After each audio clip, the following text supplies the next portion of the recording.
હવે આપણે શું કરવાનું મેં કીધું તું ફુગાને સ્થિર કરવાના છે. ફુગાને આપણા મોઢાની સામે હું લઈ આવું. હવે મારે વચ્ચેથી ફૂંક મારવાની છે તો ફુગા કઈ બાજુ જશે આવું મેં તમને પૂછ્યું. ચલો કોઈ કહે છે હા તો કરો.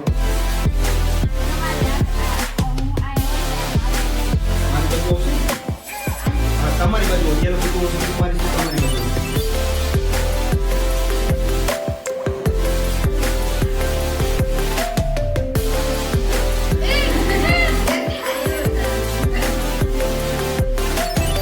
તો આવું થવાનું કારણ શું છે?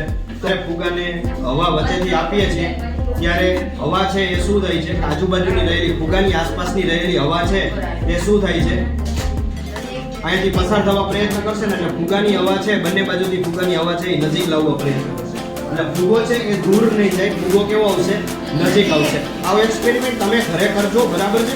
આવી રીતે નજીક આમ ફુગા આમ રાખી બરાબર અહીંયાથી નોર્મલ ફૂંક મારવાનું વધારે અત્યારે તો દૂર રાખશો વધારે એનર્જીની જરૂર પડશે. હવે હું મારું છું બરાબર ફૂંક એવું નથી.